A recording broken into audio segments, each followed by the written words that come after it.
En termes de production scénique, je viens de le dire, Paris Arena, La Défense, c'est la moitié du stade des Martyrs. C'est pas n'importe qui, c'est un Congolais qui vient dans un espace musical totalement français et qui arrive à faire ses grands records. Et pour le faire, il faut avoir un public hétérogène, c'est-à-dire avoir une bonne partie des Camerounais, des Ivoiriens, des Sénégalais, des Maliens qui arrivent à porter votre musique. Il y a une différence entre superstar et légende, méga légende, journaliste. J'aime la musique. Et je crois que, un peu comme le foot, si on devrait parler de foot, croyez-moi, j'ai des arguments à vous présenter. Pour moi, la première de règle, je suis quelqu'un qui croit à la différence, qu'à l'égalité. Je pense que la meilleure des choses à faire dans la vie, c'est d'apprécier la diversité qu'on a, que cette forme d'hégémonie qu'on veut asseoir sur une forme de monotonie. C'est l'élément essentiel que je peux vous dire. Pourquoi la culture congolaise aujourd'hui, elle n'est pas vendue comme il faut? Le musicien congolais n'arrive pas à bénéficier de leurs œuvres. Nous avons tout un ministère, le ministère des Arts et autres. Est-ce qu'il y a un problème de la politique de ces ministères ou il y a manque de la vision sur le plan de l'État? Cite-moi un seul secteur de l'État que tu connais qui a une politique bien ficelée. Il n'y en a pas. Si même dans des secteurs porteurs de croissance directe, on peine à établir des politiques à très long terme, à combien plus forte raison? J'ai vu le ministre Bidimou qui dit nous devons également vendre notre culture, vendre l'image de la République démocratique du Congo. Quand on dit visite au Rwanda, non, on veut vendre l'image de la République démocratique du Congo. Quand on vient visiter tout ce qui est bon sur le plan de la culture et autres, et ça peut quand même rapporter. Est-ce que pensez-vous que notre culture, notre musique peut générer beaucoup de moyens par rapport à notre budget aussi? Impacter notre budget? Une bonne question. Je voudrais observer une attitude positive de la part de mon ami Garidien qui, au début de la question, il a été un peu dubitatif et que par la suite, il a donné un véritable contenu sur ces débats-là. On ne peut pas parler de la musique comme le font eux-mêmes les artistes, parce que la question de la musique est au cœur même des questions de croissance, du développement économique d'une nation. Moi, j'étais en France, par exemple, j'ai vu le budget culturel en France, j'ai vu la quote-part pour le secteur de la musique, c'était évalué à la hauteur de 4 milliards de 4 à 5 milliards. 4 à 5 milliards d'euros pour la France. Si vous regardez, par exemple, le Centre national de la musique en France, ils ont un budget sérieux, parce qu'eux considèrent la musique comme l'un des vecteurs du développement économique de leur pays. La France a plus de 2000 salles de spectacle. C'est pas pour rien que nos artistes vont là-bas, parce que là-bas, il existe toute une industrie. Aujourd'hui, chez nous, même en termes d'investissement sur le secteur de la musique, l'investissement sur la musique n'existe pas. Pourquoi? Parce que les opérateurs économiques n'ont pas encore eu le regard sur les artistes comme de véritables produits économiques sur lesquels il faut investir. Aujourd'hui, à la limite, on parle de comment on les appelle, des bienfaiteurs de la musique, les mécènes, Kodamboka, Willy Moucheni, mais qui ne sont pas en mesure de produire nos artistes dans des salles comme Paris Arena La Défense. Ils sont limités. Ils sont très limités, mais aussi c'est parce qu'ils ne considèrent pas ces secteurs-là. C'est comme ça que je parle de l'investissement, des gens qui amènent les capitaux pour investir et générer les bénéfices. J'ai vu un Français, il s'appelle Gérard Drou, c'est lui qui a produit Falis dans son concert des Paris Arena La Défense. Il a vendu le billet à un prix catégoriel, de 70 € à plus de 180 €. Si vous prenez la moyenne de 80 ou de 70 €, multiplié par 40 000 personnes qui ont assisté à ce concert-là, vous avez un chiffre d'affaires de plus de 3 millions de $. Juste pour ça. Alors que le cachet de l'artiste a été déjà préalablement payé. Ça veut dire que le monsieur là, ces Français là, a compris que le Fali que le Congolais néglige est un produit économique sur lequel il faut investir. Encore qu'à côté de l'activité principale qui était les spectacles, le concert, il y avait certaines externalités positives et au bénéfice de l'État français, mais aussi de certains privés qui ont réalisé des activités connexes. Dans chaque billet vendu, il y a une quote-part, parce qu'il y a une taxe sur la production scénique sur l'espace musical français, l'espace fiscal français, allais-je dire. Et donc la France a gagné beaucoup par ce concert-là des 40 000 personnes qui ont assisté. Toutes ces personnes qui ont vendu, par exemple la boisson, j'ai vu une canette de Coca-Cola ou de Fanta, en plein Paris, ça coûte à peine 2,5 €. Si c'est beaucoup, c'est 3 €. Mais dans ce concert-là, une canette de Coca-Cola a été vendue à 12 €. Wow. Vous imaginez l'écart en termes de bénéfices. Pas trop. Tous les hôtels qui environnaient la salle étaient bookés. Et même au niveau des sociétés d'aviation, il y avait un véritable flux. Des gens qui venaient du Cameroun, Sénégal, etc., destination Paris. Pourquoi? Parce qu'il y avait un événement. J'étais dans certaines maisons d'habillement, notamment Zara, etc., mais il fallait voir une foule de gens qui achetaient des vêtements pour aller assister à une fête, en réalité, de la musique africaine prônée par un artiste congolais. Donc, il y a une production peut générer autant de moyens pour que le pays bénéficie. Je suis allé puiser mes informations en France. La France a instauré une taxe qu'on appelle la taxe streaming. Streaming. Ça a été instauré depuis le mois de janvier 2024. Il est arrivé avec la loi sur le numérique. Exactement. Cette taxe-là, du janvier 2024 au mois de juin 2024, la taxe streaming avait généré plus de 15 millions d'euros pour la France. Aujourd'hui en Afrique, regardez Côte d'Ivoire. Il y a pratiquement toutes les succursales de grandes plateformes qui interviennent dans le secteur de la musique. Il y a une succursale de Spotify. Ils ont leur siège en Côte d'Ivoire. Puisque nous sommes tous Congolais, nous n'avons qu'une seule nation, la République démocratique du Congo, notre patrie. Nous avons le devoir de l'aimer et l'obligation de la faire développer à travers notre sens patriotique et nos belles actions. Chers patriotes, il est temps. Rejoignez-nous dans la campagne citoyenne et éducative de sensibilisation sur le changement de mentalité.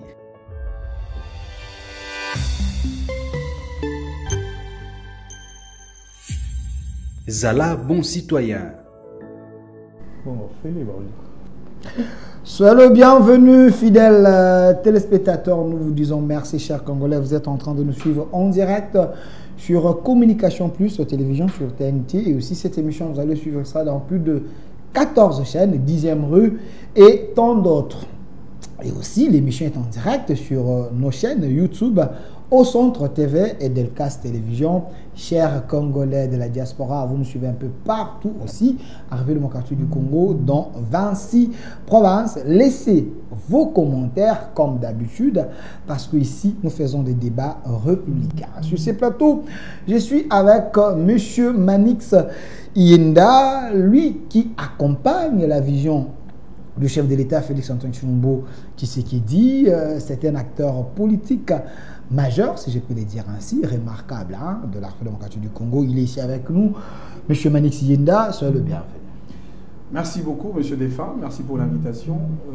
Je salue les co-débatteurs que vous aurez certainement la primeur de présenter. Je salue le peuple congolais, le Congolais de la diaspora, le Congolais du Congo profond. Je pense que nous aurons un débat des hautes factures, un débat de l'altérité, des respects des points de vue de tout un chacun, un débat qui mettrait au menu de nos échanges le Congo au-delà de nos collisions et escalades verbales, au-delà des ségrégations et des mouvances politiques. Alors, de l'autre côté, nous avons la présence d'une tête bien faite de la République. Lui s'appelle M. Mike Gardi Diane. Il est journaliste et analyste politique. Il est ici avec nous. M. Mike, soyez le bienvenu. Merci Delphin pour l'invitation. Salutations à Manix Yenda que je retrouve après un long moment. Salutations également à des milliers de vos téléspectateurs et surtout la grande équipe technique derrière. Alors, avec vous, nous allons décrypter quelques sujets d'actualité en République démocratique du Congo. Vous êtes sans ignorer le Parlement, donc l'Assemblée nationale hier, avait autorisé l'autorisation de poursuite, permettez-moi pour la tautologie, l'autorisation de poursuite contre le ministre de la Justice parce que le PG de cassation, M. Firmin Vondé, avait demandé qui est cette autorisation, parce qu'il voulait avoir le ministre en face de lui pour avoir un peu l'éclaircissement sur ces dossiers de la construction de la prison à Kisangani. Face à toutes ces questions, il y avait un débat hier à l'Assemblée nationale, mais à la fin, il y a eu cette autorisation de poursuite. Mais il y a ceux qui pensent qu'il y a un acharnement contre le ministre Constant Mutamba. On va en parler. Joseph Kabila à Goma. Il a reçu quelques prélats et le responsable de la société civile du coin. Les gens pensent qu'il est en train d'accomplir le projet. C'est que M. Olivier Kamitatou avait annoncé il faut qu'il y ait les États, il parlait de l'État fédéral. Il semble que Joseph Kabila avait se pointé comme le patron de tous ces États. On va en parler sur ces plateaux, mais sans oublier, il y a également les ordonnances présidentielles qui ont été lues hier à la RTNC. Diallo Nyakero, il a été nommé ambassadeur. Ça suscite le débat sur la toile. On en parle sur ces plateaux, mais d'entrée de jeu, je préfère donner la parole à M. Manixa Iyenda, qui aime également l'artiste Fally Ipupa, une légende de la République démocratique du Congo. J'ai suivi Zachary Bababasso, essayé un peu d'expliquer. Il y a également M. Nati Lokole, mais j'aimerais, parce que les étudiants m'ont demandé, parce que quand j'ai annoncé que je vous reçois, ils voulaient comprendre par rapport à cette question, M. Manix Yenda, légende, star, superstar, est-ce qu'il y a une différence? Et vedette? Bon, je pense qu'il y a des différences, mais ça dépendra de proportionnalité selon qu'il s'agit de l'œuvre de l'artiste, de la notoriété de l'artiste, de l'impact de l'artiste dans une communauté, de l'influence de l'artiste. Moi, je préfère qu'on reste sur ces débats qui défrayent la chronique autour de la légende. Bien que moi, je perçois le terme légende avec certains compléments catégoriels, parce que pour moi, j'estime qu'il y a des pseudo-légendes, il y a des semi-légendes, il y a des légendes, et il y a des méta-légendes. Okay. Et dans toutes ces catégories, vous allez voir que chaque artiste, avec ce qu'il produit comme œuvre, son impact, son influence, il se rattache à la catégorie qui lui sera attribuée. Les pseudo-légendes, en fait, c'est des gens qui, en réalité, ne sont pas des légendes, mais qui font croire à la communauté qu'ils sont des légendes. Ce sont des fausses légendes. Les semi-légendes, c'est des gens qui ont une certaine célébrité, un certain impact périodique, des succès avec une série de délestages, un peu comme des artistes comme le Gez Mawete, des Inosbi, Robin Ondibou. C'est des semi-légendes. C'est des semi-légendes. Pas des vedettes, pas des stars. Des légendes, c'est des gens qui ont eu à impacter la communauté, qui ont eu à bercer les gens avec des œuvres qui restent gravées dans les annales de la musique congolaise. Nous avons des légendes comme Kofi Olomide, comme J.B. Mpiana, comme Weranson, etc. C'est des légendes. Mais par contre, il y a ce qu'on appelle la méta-légende. La méta-légende, c'est la légende au-delà de la légende. La légende au-delà de la légende. Vous jouez avec le français. C'est une catégorie des légendes, catégorie A, qui va au-delà de la notoriété nationale. Parce que vous savez, une légende, ici dans un contexte congolais, c'est ceux-là qui ont impacté, influencé la communauté nationale. Ça veut dire notoriété territoriale. Parce que Fally, aujourd'hui, que je considère comme une méta-légende, c'est le seul artiste qui a transcendé les dimensions nationales, avec des records en termes de production scénique, avec des records légendaires en termes de vente de disques en dehors de la sphère nationale, avec des records en termes de trophées, mais aussi en termes des records en termes d'influence mondiale. Ici, je voudrais rappeler, l'artiste a participé à 2 reprises à la conférence USA-Afrique sous Barack Obama avec le thème « Le leadership africain ». À côté, il y avait 47 chefs d'État avec les 3 stars africaines, Yaya Touré, Youssou N'Dour et Fally Ipupa. Pour la 2e fois, il a participé à la conférence USA-Afrique sous le président Joe Biden. Et cette fois-là, il a même porté la responsabilité d'aborder la question de la sécurité dans la partie est de notre pays.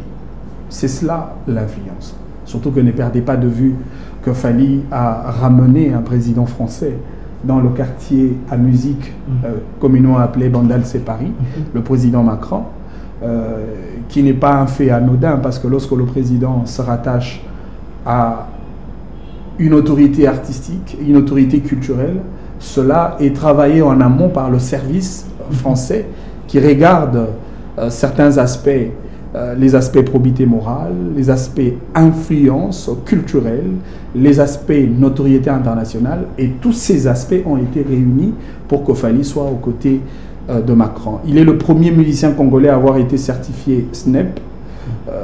Il a vendu plus de 50 000 exemplaires sur le marché musical français.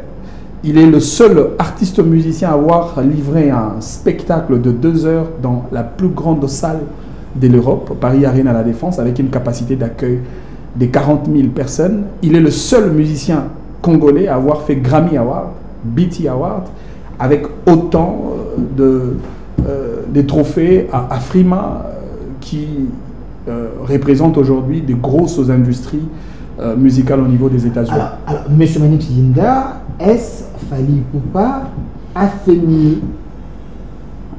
que tous les musiciens congolais face aux résultats battants que vous venez de répertorier ici depuis 1960 jusqu'à aujourd'hui, loin de moi de créer des polémiques, mais face aux réalités? Déjà en termes de production scénique, je viens de le dire, Paris Arena, la Défense, c'est la moitié du stade des Martyrs. C'est pas n'importe qui, c'est un Congolais qui vient dans un espace musical totalement français et qui arrive à faire ses grands records. Et pour le faire, il faut avoir un public hétérogène, c'est-à-dire avoir une bonne partie des Camerounais, des Ivoiriens, des Sénégalais, des Maliens qui arrivent à porter votre musique. Et surtout, vous savez, lors de l'hégémonie du phénomène combattant qui avait asphyxié la culture musicale congolaise, Fally était celui-là qui était considéré comme, je me permets de le dire ainsi, les Lumumba de la musique congolaise, pour accorder de l'indépendance culturelle aux artistes musiciens congolais, avoir fait Accor Arena version plus de 22 000 places, l'ancien Bercy, avec une capacité d'accueil de 16 000 places. Fally l'a fait avec une version un peu beaucoup plus large. Fally, c'est le seul artiste musicien congolais qui a vendu le folklore congolais, la musique traditionnelle, dans le dimension le plus internationalisée possible. La chanson Eloko a plus de 100 millions de vues. C'est des records exceptionnels, des 107, vous le savez. Et donc aujourd'hui, c'est le seul qui navigue dans le 3 extrêmes. C'est ce que moi j'appelle les triangles, le système triangulaire de la musique de l'artiste que je considère comme une méta-légende. Il est à succès sur le plan de la rumba, la musique urbaine, et je dirais même la musique traditionnelle, le folklore congolais, le folklore des Anamongo, qui aujourd'hui berce les cœurs non seulement de Congolais, mais de Français, des Canadiens, des Américains et ainsi de suite. Merci M. Manix Yinda. M. Mike Gardi Diane, je précise que vous êtes journaliste, analyste politique, mais cette question intéresse également la jeunesse congolaise. Il y a les Africains, les gens qui sont en train de nous suivre. Est-ce qu'en République démocratique du Congo, depuis 1960, il y a eu les grands Calais et les autres, est-ce Fally a fait mieux que tous ces vieux? Je crois que les Congolais qui ont l'habitude de me suivre, j'ai l'habitude de dire que je ne suis pas un nyansologue. Je suis fan de la musique, mais ces débats-là, je ne peux pas, moi, rivaliser, mettre un argument avec Manix Yinda. Je crois que je vais lui laisser, moi, ce joker. Non, comme journaliste, quand même, on aimerait... Je suis journaliste et chrétien. Les gens qui me côtoient, ils savent que j'écoute beaucoup plus la musique chrétienne que la musique mondaine. Donc, le débat des légendes ou pas légendes, je ne suis pas dedans. Moi, généralement, en tout cas, c'est pas ma tasse d'été. C'est pas dans mon acabit, en tout cas. Est-ce qu'il y a une différence entre superstar et légende? Méga légende, j'aime journaliste. J'aime la musique Et je crois que, un peu comme le foot, si on devrait parler de foot, croyez-moi, j'ai des arguments à vous présenter. Pour moi, la première de règle, je suis quelqu'un qui croit à la différence, qu'à l'égalité. Je pense que la meilleure des choses à faire dans la vie, c'est d'apprécier la diversité qu'on a, que cette forme d'hégémonie qu'on veut asseoir sur une forme de monotonie. C'est l'élément essentiel que je peux vous dire. Pourquoi la culture congolaise aujourd'hui, elle n'est pas vendue comme il faut? Le musicien congolais n'arrive pas à bénéficier de leurs œuvres. Nous avons tout un ministère, le ministère des Arts et autres. Est-ce qu'il y a un problème de la politique de ces ministères ou il y a manque de la vision sur le plan de l'État? Cite-moi un seul secteur de l'État que tu connais qui a une politique bien ficelée. Il n'y en a pas. Si même dans des secteurs porteurs de croissance directe, on peine à établir des politiques à très long terme, à combien plus forte raison sur des approches culturelles? C'est ça notre plus grande difficulté. Si vous allez ailleurs, vous verrez qu'il y a des secteurs. L'approche culturelle qui est très liée dans les considérations d'ordre touristique sont des éléments mis à valeur. Parce que quelqu'un a dit, la tradition est le miroir d'un peuple. Si vous voulez savoir ce qu'un Congolais, regarde quelle est la place que le Congolais accorde à sa propre culture. À ces niveaux-là, rien n'est organisé. On n'a même pas besoin de parler. Il y a un ministère de la Culture, oui, mais allons-y dans le fond. Qu'est-ce que le ministère de la Culture fait? Je peux encore accepter, je crois l'ancienne, je ne sais pas si elle a été reconduite, mais il y a eu l'avant-dernière ministre dans le gouvernement, Samalou Kondé. Il y a eu, je crois, Madia, une ministre de la Culture qui comprenait la profondeur de la culture, notamment en termes de gestion de patrimoine. Tout ce qui était intéressant, il a essayé d'aller dans un cadre, élargir le cadre organique de ces ministères-là. Je comprends. Mais pour le reste, c'est à l'image du Congolais, c'est symptomatique de ce que nous sommes en tant que peuple. La culture, pour nous, c'est un élément de divertissement, alors que c'est source d'identité, mais aussi aujourd'hui, dans le monde actuel, un puissant moteur et mobilisateur de revenus. Parce qu'on nous parle de la rumba congolaise, la rumba a été reconnue, mais apparemment les créateurs de cette musique, de la rumba, ils ne sont pas bénéficiaires de leurs œuvres. Vous voyez les musiciens congolais, ils sont devenus les matoulistes, les gens qui cherchent à ascenser des gens pour avoir de l'argent, du moment qu'ailleurs, nous avons des musiciens qui vivent de leur art. Qu'est-ce qu'il faudrait faire rapidement pour que la culture congolaise puisse être valorisée et que les musiciens bénéficient de leurs œuvres? Je vais vous donner presque la même réponse parce que quand vous parlez de musiciens qui, de manière, puisque la nature a horreur du vide, ont trouvé une source de financement, un modèle économique propre à eux. Quand il n'y a pas d'industrie, quand il y a un problème, il y a un sérieux problème dans la protection des œuvres, quand il y a un problème, un déficit en termes de modèle économique, ils essayent d'en créer. Il n'y a pas que les musiciens. Moi, je connais des gens qui sont devenus directeurs généraux parce qu'ils se comportent comme un musicien. Il sait bercer, chanter, aduler les gens. C'est devenu presque une tradition. Le journaliste aujourd'hui, n'en parlons même pas. Ils sont passés... La monétisation est devenue dans les médias. Ils sont passés maîtres dans l'art. Je crois qu'aujourd'hui, les journalistes se dépassent même les musiciens dans les mantolos. C'est pour vous dire que l'organisation des différents secteurs dans ce domaine-là pose un problème. Les visions et les politiques à long terme sont des vrais casse-têtes, ce qui fait qu'aujourd'hui, les gens, par instinct de survie, tentent de créer. Mais au-delà de l'instinct de survie, c'est la nature de la société. Nous avons une société kakistocrate. Ça veut dire, quand Delphin accède à une parcelle de pouvoir, au lieu d'écouter les gens qui apportera un plus dans son œuvre, les gens qui seront même capables de dire non quand il prend une mauvaise tangente, il préférera les gens qui vont l'encenser et le placer dans la dimension des êtres divins. On aime beaucoup plus le chant de gloire que les critiques à côté. Et quand les gens comprennent que c'est un vaste marché, les gens exploitent. Quand vous avez des gens qui aiment la flatterie à la place de la critique, la flatterie devient un modèle économique pour des gens. Je peux vous en citer. Je me suis rappelé une fois, paix à son âme, le feu Gigodo du PPRD, un animateur qui ne faisait que chanter à la gloire des gens chaque matin. Le jour de sa mort, je suis arrivé chez lui à la maison. J'étais à la fois heureux et frustré de savoir que parce qu'il fait, il était capable d'avoir ce standing de vie-là, qu'à l'époque, même la plupart des gens, même moi à l'époque, à 18 ans de carrière, je ne pouvais pas m'acheter une maison comme ça. Je ne sais pas s'il avait acheté, il louait, mais même moi, même en location, je ne pouvais pas louer une maison pareille. C'est ça le modèle de la société. Alors, le problème n'est pas, faut pas figer le problème sur un seul secteur. C'est ça notre difficulté. On est dans les conséquences au lieu d'aller dans les causes profondes. C'est ça notre difficulté. C'est symptomatique de la société. Quand déjà les questions de politique publique souffrent d'un problème de vision, un problème de directive, ne va pas chercher des directives et une construction d'une industrie ailleurs. Quand vous parlez des Américains, vous savez pourquoi on parle du rêve américain? Parce que la musique est devenue un secteur porteur de croissance. Et l'État a dégagé des capitales productifs pour permettre à ce que cette industrie puisse fonctionner.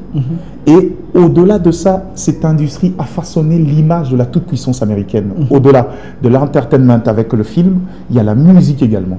Qui par la musique, qui est vecteur d'une culture, ils ont assis leur hégémonie sur le monde. Aujourd'hui, on parle des récompenses. Vous verrez que la plupart des récompenses, c'est quand vous êtes reconnu dans la scène musicale américaine, c'est le summum de la vie. Il y a même lors des élections, il y a des candidats qui s'accrochent aux musiciens par rapport à leur ils sont faiseurs d'opinion et c'est des gens qui comptent les créateurs des actions sociétales. Alors, M. Menix, avant de passer à un sujet purement politique, mais c'est quand même important, nous voyons aussi le Rwanda faire valoir sa culture, visite au Rwanda, ainsi de suite.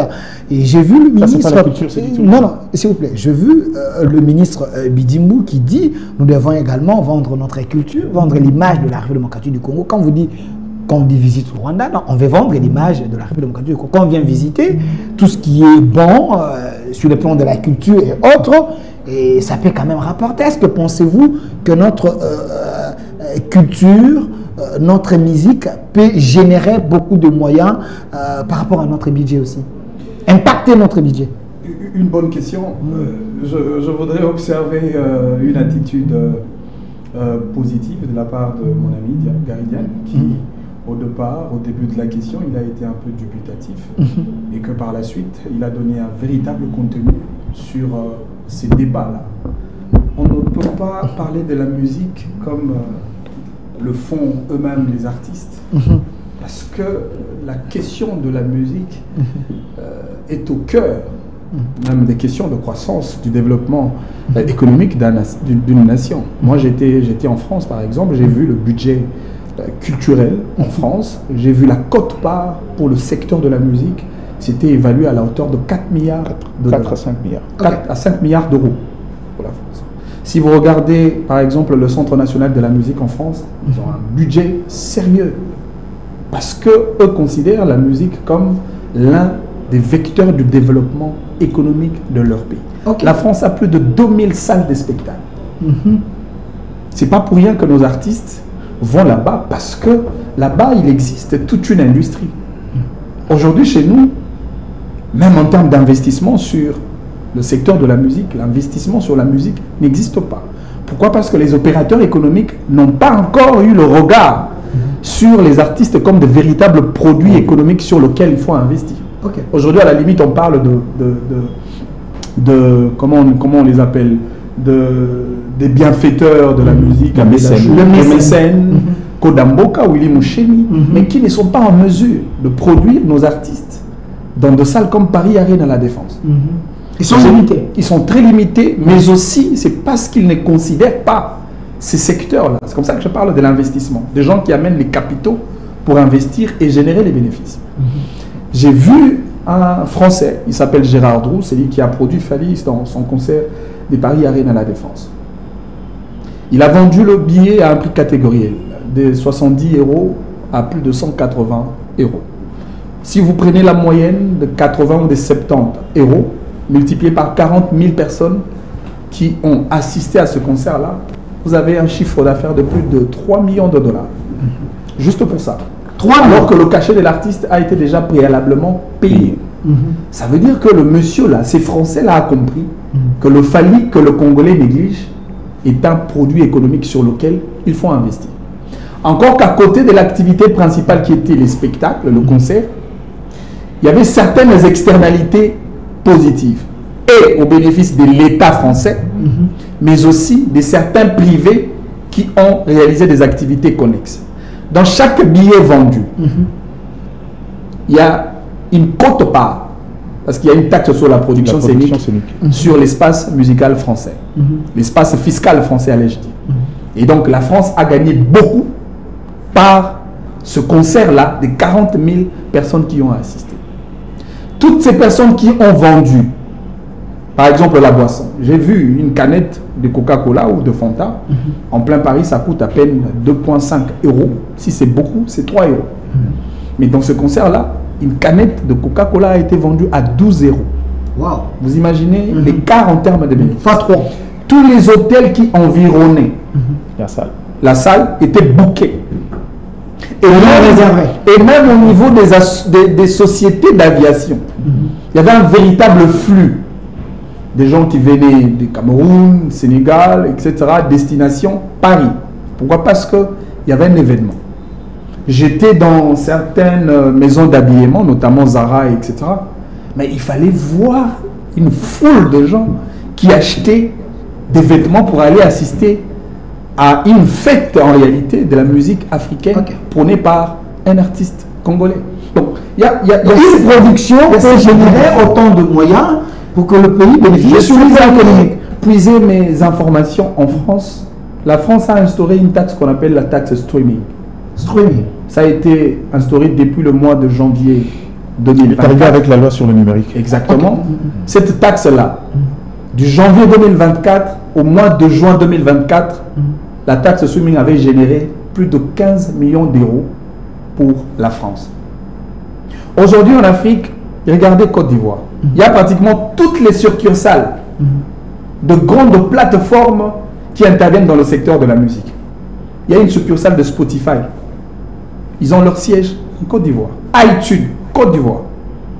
Et aujourd'hui, chez nous, au Congo, il n'y a aucune industrie, aucune unité qui peut tracer l'évolution en termes de vente des artistes, des artistes congolais. Vous savez, aujourd'hui, quand on organise ce qu'on appelle Hit Parade, c'est-à-dire quelqu'un qui, dans sa télévision, il dit qui sont pour JB, qui sont pour... Et il évalue comme ça. Et c'est un problème sérieux. Je crois que nous, en tant qu'acteurs politiques, nous devons être multidimensionnels pour aborder les véritables questions, surtout que dans le gouvernement, il y a un ministère qu'on appelle le ministère de Culture et Arts. Et donc, nous, politiques, nous devons réfléchir à fond sur les questions de la musique. Il y a ce ministère, il y a aussi le ministère de la jeunesse aussi, hein, ça aussi c'est important. Alors, vous allez ouvrir la question politique, mais j'aimerais quand même avoir l'éclaircissement par rapport à cette question. Est-ce certains musiciens congolais sont restés dans la distraction, ils sont restés dans la polémique maison, sans avoir une vision sur le plan international? Il y a des talents ici, hein, on parle des Ferré, on parle d'héritiers, on parle de certains musiciens. Pensez-vous que eux là, pour atteindre la dimension des familles, ils ont encore un long parcours à faire? Par exemple, le Ferré. Généralement, c'est les débats où vous voulez m'emmener que moi je ne veux pas être. Les débats de qui est Fali ou Fali à faire, ça c'est pas mon monde. Non, j'aimerais quand même. C'est pas mon monde. Vous êtes un journaliste. Non, c'est un historien du présent. Vous savez, même le métier du journalisme, il y a la notion de la spécialité. Si vous appelez Papi Mboma ou encore Nyati Lokole, Jonathan Bilari et que sais-je encore, ils vous le diront, c'est des gens qui sont proches de ce secteur-là. Cette hiérarchie... Vous avez une connaissance générale, il ne faut pas vous limiter, monsieur Fali. Non, il ne faut pas me pousser à aller chercher votre propre buzz. Et la hiérarchisation Fali Ferré, ce n'est pas mon monde, je n'entre pas dans ça. Mais la seule question que je veux vous poser, je sais que vous n'allez pas répondre, c'est une question rhétorique, c'est que la plupart des musiciens qui sont au top aujourd'hui, qui économiquement présentent, se montrent un peu plus viables, qui sont derrière? Vous verrez que c'est généralement des mécènes venus de l'extérieur.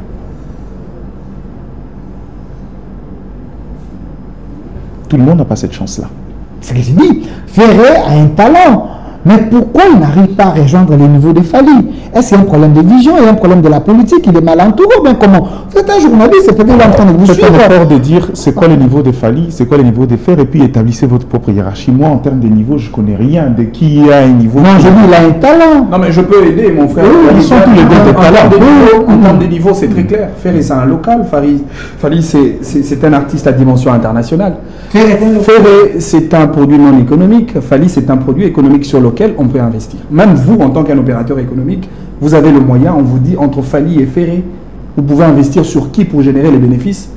Vous ne réfléchirez pas deux fois. Vous allez investir sur Fali parce que vous savez que c'est un produit sur lequel... Quelle est la différence claire, le parallélisme pouvez-vous faire entre Ferré et Fally de manière quand même honnête, hein, sans avoir un penchant, parce que c'est les deux talents congolais.